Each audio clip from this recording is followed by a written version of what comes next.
बड़ रैकेट भयंकर चाल चतुर लुटेरा देई गले धोका सुना बिस्कुट लोभरे फसी गले हाथरू चलीगला 16 लाख टंका ठकंक आक्रमण रे आहत भी हेले एबे मुंडरे हाथ देई बसिछंती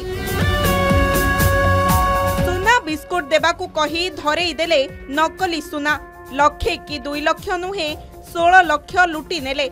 बालेश्वर नीलगिरी आसिला ठकेईर सांघातिक चित्र चेर लंबिछि नीलगिरी केन्द्रापड़ा नकली सुना देखाई फसाइले विश्वास जन्माई गंजामर जड़े बेपारी 16 लाख लुटिले।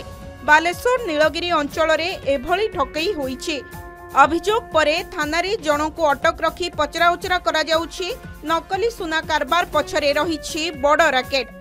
सूचना अनुसार गत मास अगस्ट 5 तारिख रे गंजाम जिला ब्रह्मपुर अंतर्गत बैद्यनाथपुर युवक कृष्ण नायक जड़े बंधुंको सहायता रे कम दर रे सुना किनिबा पई बालेश्वर को आसीथिले। प्रथमे 6000 टंका देई सुना सैंपल नहीं घर को जाइथिले। पुणी थरे अगस्ट 15 तारिख रे 16 लाख टंका देई 200 ग्राम सुना किनिबा पई बालेश्वर को आसीथिले। नकली सुना आनी निजकु सुना बेपारी सजाइथिबा लुटेरा माने कप्तिपदा निकटरे कृष्ण को छुरा माड़ करी समस्त टंका लुटी नैथिले। कृष्ण ब्रह्मपुर थानारे अभियोग करिबा परे नीलगिरी पुलिस और ब्रह्मपुर पुलिस जने अभियुक्त को अटक रखी पचराउचरा करुछि। घटनारे आउ किए सामिल रहिचंती से नहीं पुलिस अधिक तदंत जारी रखिछि। एही गैंग रो चेर नीलगिरी केन्द्रापड़ा जाय लंबिछि।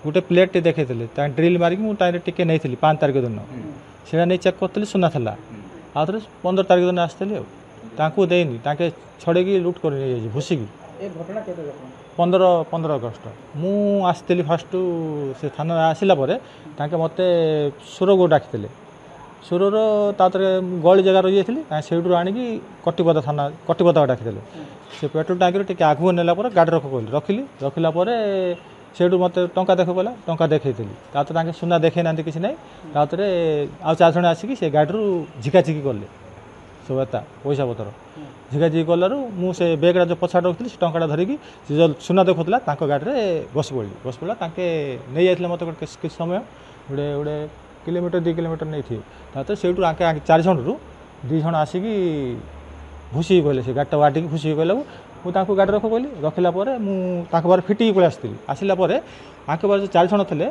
4 जन रू 2 जन आसिक मत आडिले पछाड़ जो 2 जन गुड़ नथिले कि भूसी देले ए हाथ भूसी देले आ हाथ टिच पड़ता ए सब भल ये दिनकू दिन नीलगिरी रे ठकेई आउ लुटपाट बढ़िबारे लागिछि।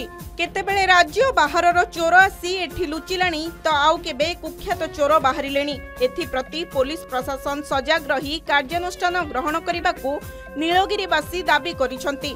तेबे ए संपर्क रे पुलिस किंतु प्रतिक्रिया देई नाही। बालेश्वर नीलगिरी जगन्नाथ दास को रिपोर्ट के न्यूज ओडिशा।